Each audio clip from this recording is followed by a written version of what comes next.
हम करने वाले हैं स्टार्ट क्लास 11 का नया चैप्टर, दैट इज हाइड्रोजन।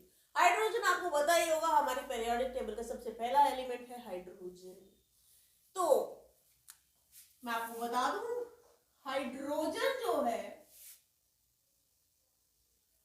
पहला एलिमेंट तो है, is the first element of the periodic table. इसके अलावा इसको एक टर्म दी गई है, is often called protium. Protium term दी गई है, और प्रोटियम का मतलब क्या होता है? प्रोटियम का मतलब होता है फर्स्ट, मतलब पहला, और ये है भी पहला ही एलिमेंट पीरियोडिक टेबल का। इसके अलावा हाइड्रोजन के बारे में आपको मैं बता दूं कि इसको कहां प्लेस किया गया है। It has been placed at the top of alkali metals. Alkali metals, जो एल्कली मेटल्स फैमिली जो कि ग्रुप 1 है, उसके टॉप पे प्लेस किया गया है। और ये ग्रुप 1 जो है वो है एस ब्लॉक का। ऑल्दो ये इस फैमिली का मेंबर है नहीं, लेकिन इसको प्लेस किया गया है वहां पर। ठीक है, अभी इस फैमिली का मेंबर क्यों नहीं है, फिर भी इसे क्यों प्लेस किया गया, वो बातें हम आगे डिस्कस करेंगे। मैं तो आपको मेन पहले पॉइंट्स बता दूं। उसके अलावा मैं आपको बता दूं कि जो हाइड्रोजन है, it is a non metal. Non metal है, फिर भी मेटल्स की फैमिली में उसको टॉप पे रखा गया है ग्रुप 1 में। तो ये है एक non metal, and it exists as diatomic molecule. Diatomic molecule की फॉर्म में एग्जिस्ट करता है, मतलब कि H2 की फॉर्म में एग्जिस्ट करता है, जिसको हम बोलते हैं dihydrogen. Diatomic molecule called dihydrogen. तो ये कुछ छोटी छोटी बातें मैंने आपके सामने की हैं इसके बारे में। अब हम स्पेसिफिकली डिस्कस करने वाले हैं कि हाइड्रोजन की पोजीशन क्या है पीरियोडिक टेबल में। जैसे कि मैंने आपको बताया था कि हम उसके बारे में डिस्कस करेंगे, तो अब हम डिस्कस करने वाले हैं हाइड्रोजन की position. Means position of hydrogen in the periodic table. Periodic table में इसकी क्या पोजीशन है, कहाँ रखा है, क्यों रखा है, क्या क्या कारण है, उसको वो पढ़ेंगे। तो देख लीजिए, आपको पता होगा hydrogen has been placed at the top of the alkali metals of group 1 of S block. ये मैंने आपको बताया, सबसे पहला एलिमेंट है ये। ठीक है, ऑल्दो उस ग्रुप का मेंबर है नहीं, लेकिन फिर भी उसको वहां क्यों प्लेस किया गया है? उसकी कॉन्फ़िगरेशन की वजह से। So hydrogen has been placed in group first element due to its similarity of configuration with group 1 elements. तो हाइड्रोजन की इलेक्ट्रॉनिक कॉन्फ़िगरेशन है 1s1, और एल्कली मेटल्स की कॉन्फ़िगरेशन है जनरल ns1। तो इससे मैच कर रही है इसकी कॉन्फ़िगरेशन, इसीलिए इसको इस ग्रुप के टॉप पे प्लेस किया गया है। तो इलेक्ट्रॉनिक कॉन्फ़िगरेशन के कारण इसकी पोजीशन जस्टिफाई हुई है वहां पे, राइट। नाउ जैसे कि एल्कली मेटल्स जो है, इनको एक इलेक्ट्रॉन देना है और इनको स्टेबल कॉन्फ़िगरेशन मिल जाएगी, पर हाइड्रोजन के केस में ऐसा नहीं है। ये हाइड्रोजन जो है, वैसे तो इसको हेलोजन्स के साथ भी प्लेस कर सकते थे, क्योंकि हाइड्रोजन को एक इलेक्ट्रॉन चाहिए अपना डुप्लेट पूरा करने के लिए, मतलब स्टेबिलिटी गेन करने के लिए। ऐसे ही ग्रुप 17 जिनकी कॉन्फ़िगरेशन है ns2 np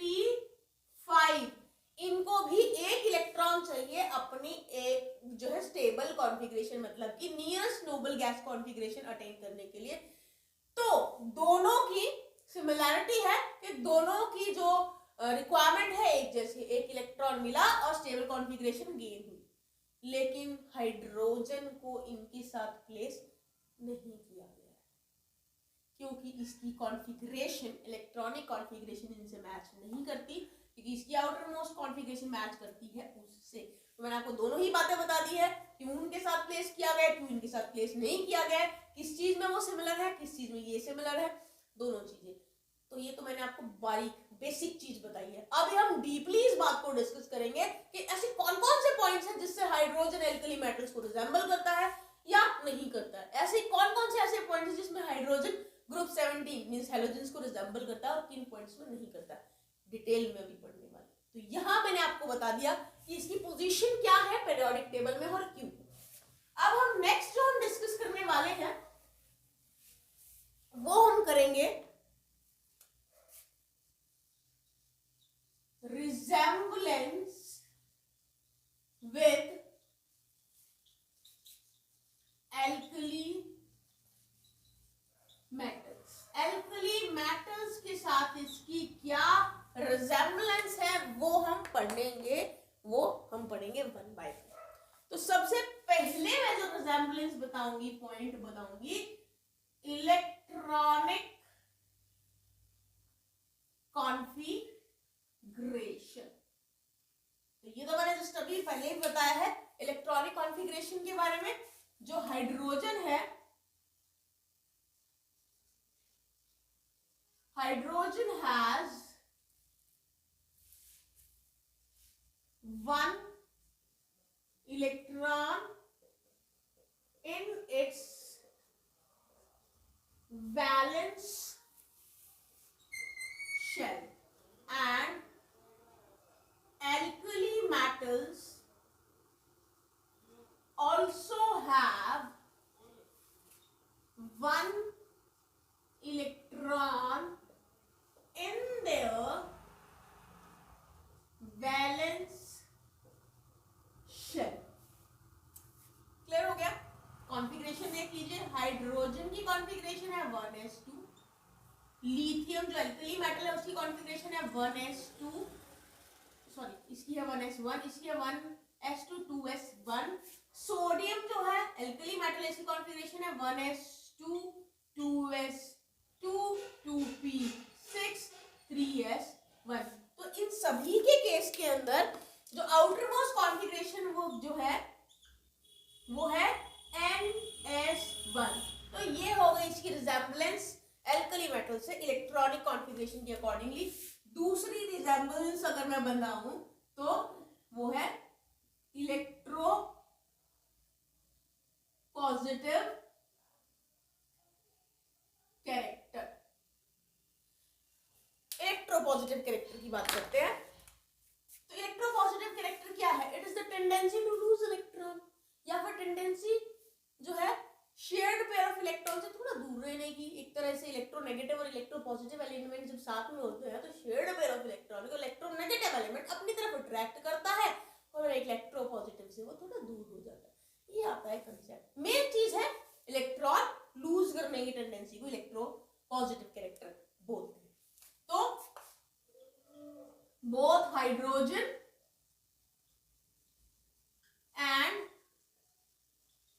alkali metals form monovalent cation by losing the electron। जो उनकी वैलेंस शेल में इलेक्ट्रॉन है उसको लूज करके इन द वैलेंस शेल। जरा इसके कुछ रिएक्शंस देख लेते हैं। जैसे कि हाइड्रोजन H पॉजिटिव आयन में कन्वर्ट होगा इलेक्ट्रॉन लूज करके, सोडियम भी Na पॉजिटिव आयन में कन्वर्ट होगा एक इलेक्ट्रॉन लूज करके। तो ये एक और प्रॉपर्टी आ गई जिससे ये रिजेंबल करता है एल्कली मेटल्स को। तीसरी प्रॉपर्टी पढ़ते हैं। तीसरी प्रॉपर्टी जो हम पढ़ने वाले हैं वो है ऑक्सीडेशन स्टेट ऑक्सीडेशन स्टेट पढ़ेंगे। अपने कंपाउंड्स में हाइड्रोजन भी और एल्कली मेटल भी दोनों के दोनों सिमिलर ऑक्सीडेशन स्टेट शो करते हैं। तो देखिए ऑक्सीडेशन के स्टेट के बारे में, in their compounds both hydrogen and alkali metals show +1 oxidation states। तो एग्जांपल देखिए, HCl में हाइड्रोजन की +1 ऑक्सीडेशन स्टेट है और NaCl में Na की +1 ऑक्सीडेशन स्टेट आपको देखने को मिलेगी। नेक्स्ट प्रॉपर्टी डिस्कस करते हैं। नेक्स्ट प्रॉपर्टी है रिड्यूसिंग नेचर। रिड्यूसिंग नेचर मतलब कि खुद ऑक्सीडाइज हो जाएंगे और दूसरे को रिड्यूस कर देंगे, तो ये होता है रिड्यूसिंग नेचर। तो hydrogen as well as alkali metals act as strong reducing agents। अब ये strong reducing agent दोनों ही कैसे एक्ट कर रहे हैं, क्योंकि as they remove oxygen from their compound, इनके अंदर टेंडेंसी अपने कंपाउंड में से ऑक्सीजन रिमूव करके दूसरे को दे देते हैं। जरा देखते हैं रिएक्शन क्या रहेगी इसकी। रिएक्शन देखिए, जैसे कि आपका B2O3 हमने लिया, क्या करेंगे रिड्यूसिंग नेचर में, ध्यान से सुनिए। खुद ऑक्सीडाइज हुए मतलब कि दूसरे का ऑक्सीजन लेंगे, देंगे नहीं, उनके पास ऑक्सीजन नहीं है, ये ऑक्सीजन दूसरे से ले लेंगे और खुद ऑक्सीडाइज हो जाएंगे, राइट, और दूसरे को रिड्यूस कर देंगे। कैसे, मैंने यहाँ पे B2O3 लिया है, उसके साथ पोटेशियम लिया है, तो ये क्या करेंगे, बोरोन को तो इसने रिड्यूस कर दिया है और खुद इसने जो है ऑक्सीजन लेके खुद ही ऑक्सीडाइज हो गया। एग्जैक्टली ये हुआ। ये तो मैंने आपको एल्कली मेटल का बताया। अब देखिए हाइड्रोजन क्या करता है, मैंने Fe2O3 लिया, इसमें हाइड्रोजन डाला और ऐसा हाइड्रोजन से रिएक्शन करने पे Fe तो हो गया रिड्यूस, क्योंकि इसका हाइड्रोजन हो, इसका ऑक्सीजन हो गया रिमूव, और हाइड्रोजन ने ऑक्सीजन को लेके वाटर बना लिया। तो ये एक और प्रॉपर्टी मैंने आपको बता दी, which resembles with alkali metal and hydrogen, दोनों में सेम है। आगे प्रॉपर्टीज पढ़ते हैं। नेक्स्ट जो प्रॉपर्टी हम पढ़ेंगे, अब रिजेंबलेंस नहीं पढ़ेंगे, हम रिजेंबलेंस हमने काफी पढ़ ली, अब डिफरेंसेस पढ़ेंगे। नेक्स्ट प्रॉपर्टी हो गई डिफरेंसेस की। अब हम पढ़ने वाले हैं किस किस पॉइंट में, किस किस प्रॉपर्टी में ये डिफरेंस शो करता है। डिफरेंस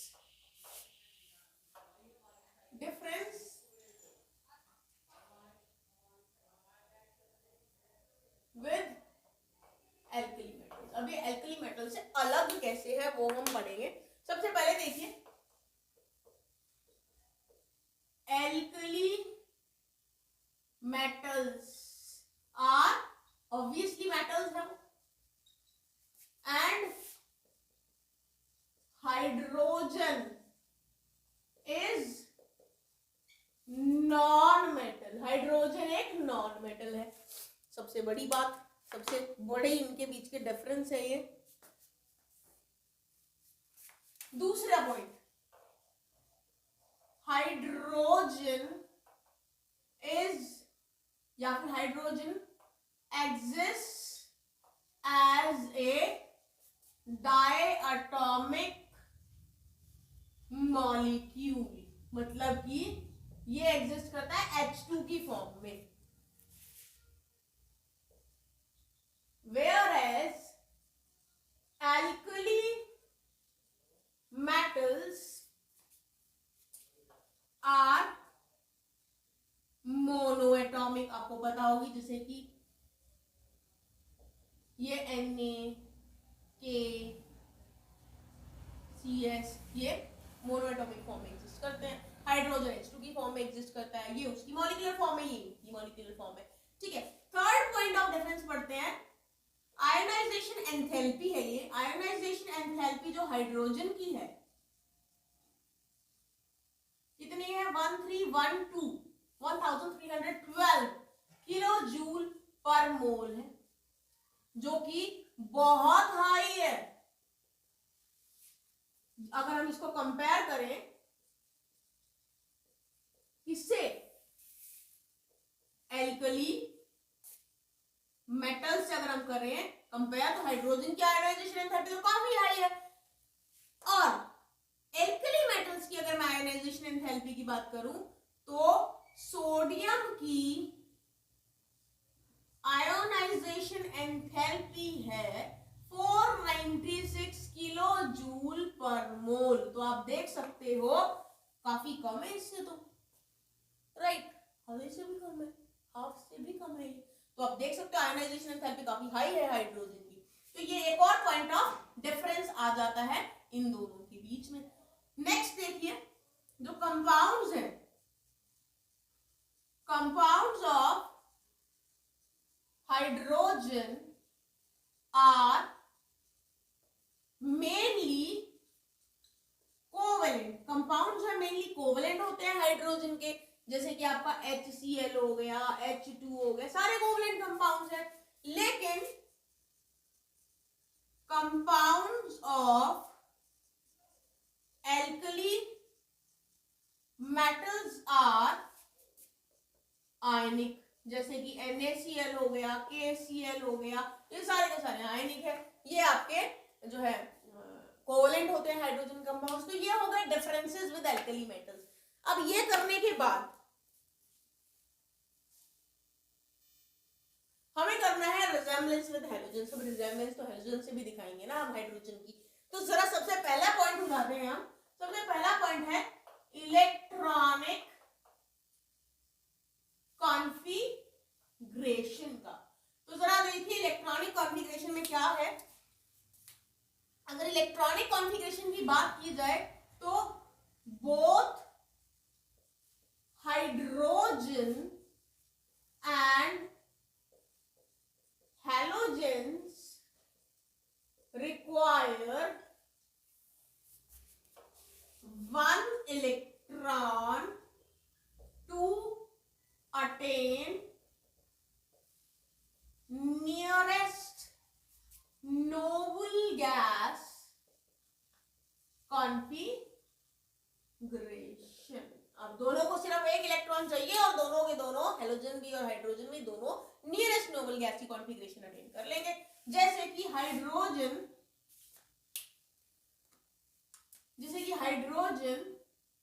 एक इलेक्ट्रॉन लेगा, H नेगेटिव आयन बनेगा और इसकी कॉन्फ़िगरेशन होगी, कॉन्फ़िगरेशन जो होगी H नेगेटिव की कॉन्फ़िगरेशन वो होगी हीलियम के जैसी, मतलब नियरेस्ट नोबल गैस कॉन्फ़िगरेशन आ गई ना।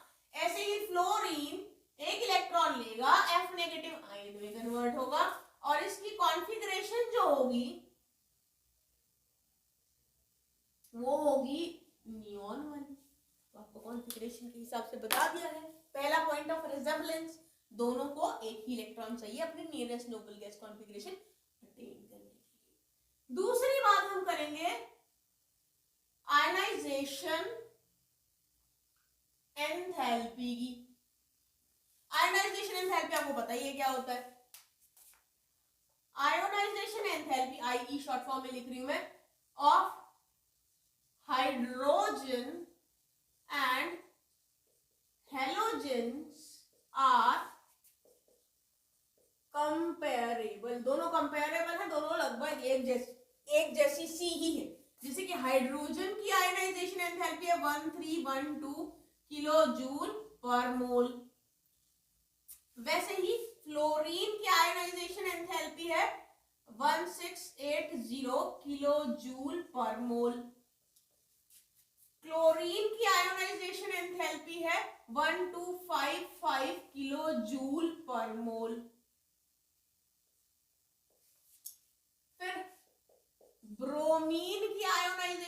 एंथैल्पी है 1143 किलो जूल पर मोल और आयोडीन की आयनाइजेशन एंथैल्पी है 1009 किलो जूल पर मोल। तो देख सकते हो हाइड्रोजन के जैसी सी उसी के आसपास की आयनाइजेशन एंथैल्पी इन सभी की, बस फ्लोरीन की ज्यादा हाई है, वो आपको पता ही है क्यों है, क्योंकि बहुत स्मॉल साइज होता है फ्लोरीन का, बाकियों के काफी कंपैरेबल है। थर्ड पॉइंट ऑफ रिजेम्बलेंस हम करेंगे हैलोजन के साथ, इलेक्ट्रो नेगेटिव कैरेक्टर। तो जरा देखिए, हाइड्रोजन एंड halogen atoms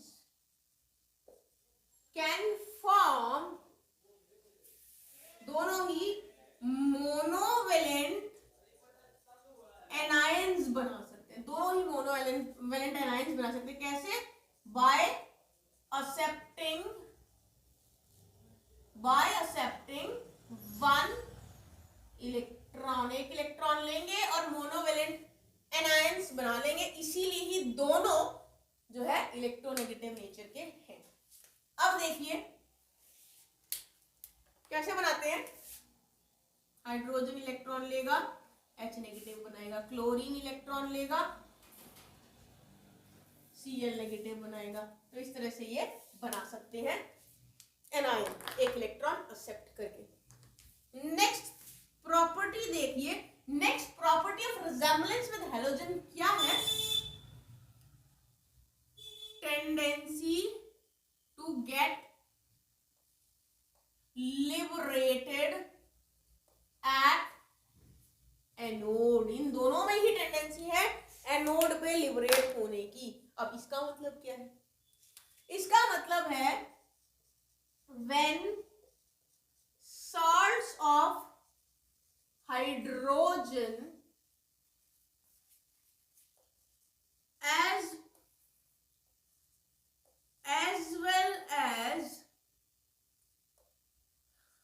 साथ में या फिर हेलोजन, हाइड्रोजन या हेलोजन दोनों, when the salts of hydrogen as well as halogens, अब सॉल्ट क्या अकेला थोड़ी बनाएगा, किसके साथ बनाएगा? With alkali metal. जब ये सॉल्ट बनाते हैं हाइड्रोजन और हेलोजन एल्कली मेटल्स के साथ, तो ये सॉल्ट्स अपने मोल्टन स्टेट में जब इलेक्ट्रोलाइज होते हैं, when in molten state they are electrolysed, मतलब इनकी इलेक्ट्रोलिसिस होती है, इन सॉल्ट्स की इलेक्ट्रोलिसिस होती है मोल्टन स्टेट में। तो क्या करते हैं? बोथ ऑफ देम, मतलब कि हाइड्रोजन भी हाइड्रोजन भी, वो दोनों ही लिबरेट होते हैं एट एनोड, दोनों ही एनोड पे लिबरेट होते हैं। अब इसका मतलब क्या है, रिएक्शन क्या है? देखिए, अगर मैं NaCl ले लूं, NaCl मतलब ये सॉल्ट है एल्कली मेटल का, हेलोजन मतलब क्लोरीन के साथ, इसका सॉल्ट का अगर मैं मोल्टन सॉल्ट का इलेक्ट्रोलिसिस करूं तो मुझे मिलेगा 2Na और Cl2, जिसमें से क्लोरीन जो है एनोड पे लिबरेट होगा, सोडियम कैथोड पे लिबरेट होगा। ऐसे ही अगर मैं NaH ले लूं, एल्कली मेटल सोडियम का, हाइड्रोजन के साथ जो सॉल्ट है उसे ले लूं और उसे इलेक्ट्रोलिसिस उसका करूं मोल्टन स्टेट का, तो फिर मुझे अगेन Na मिलेगा और H2 मिलेगा, जिसमें से H2 एनोड पे लिबरेट होगा और सोडियम कैथोड पे लिबरेट होगा। इस पॉइंट का मतलब ये, राइट। आगे पढ़ते हैं, नेक्स्ट पॉइंट पढ़ते हैं, रिजेम्बलेंस का ही पढ़ेंगे नेक्स्ट पॉइंट हम।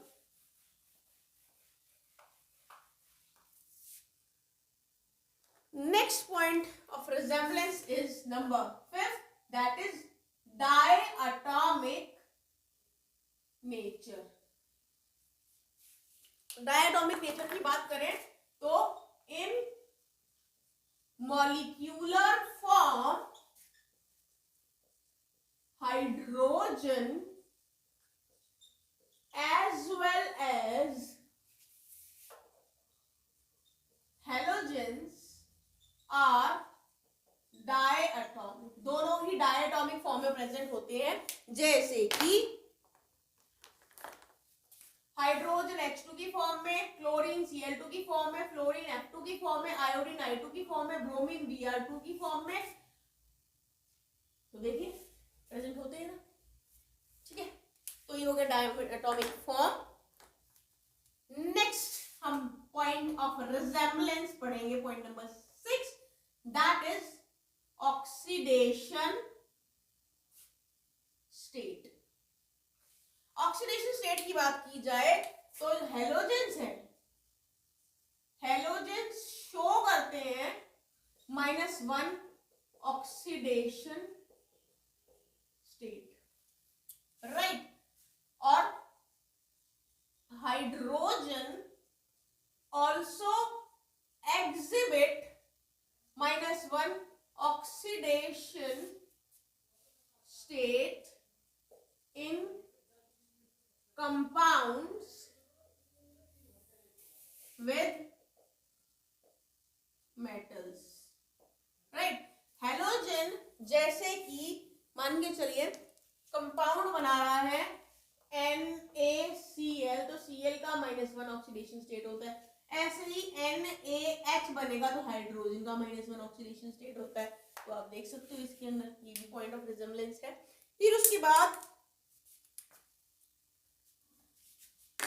नेक्स्ट पॉइंट ऑफ रिजेम्बलेंस है पॉइंट नंबर 7, वो है नॉन मेटेलिक कैरेक्टर। तो नॉन मेटेलिक कैरेक्टर में बताऊं तो both hydrogen and halogens are typically non metals, दोनों ही नॉन मेटल्स है। पॉइंट नंबर 8 देखिए रिजेम्बलेंस का, नेचर ऑफ कंपाउंड्स। अब जो ये दोनों हेलोजन और हाइड्रोजन कंपाउंड्स बनाते हैं उनका नेचर कैसा होता है, covalent compounds are formed by both hydrogen as well as halogen, दोनों ही कोवेलेंट कंपाउंड्स बनाते हैं। एग्जाम्पल देख लीजिए, जैसे कि CH4 है, ऐसे ही SiH4 है, हाइड्रोजन कोवेलेंट कंपाउंड बनाए हुए हैं इसमें। जैसे कि Cl4 है, आपका एक CCl4 हो गया, फिर SiCl4 है। ये हेलोजन के कंपाउंड्स हैं, ये हाइड्रोजन कंपाउंड्स हैं, चारों के चारों कोवेलेंट नेचर के हैं। तो ये हो गए इसके रिजेम्बलेंस के पॉइंट हाइड्रोजन के हेलोजन के साथ। अब हम पढ़ेंगे डिफरेंसेस विद हेलोजन। कौन से पॉइंट्स ऐसे हैं जिसमें हाइड्रोजन हेलोजन से डिफरेंशिएट करता है, उससे अलग होता है। तो देखिए सबसे पहले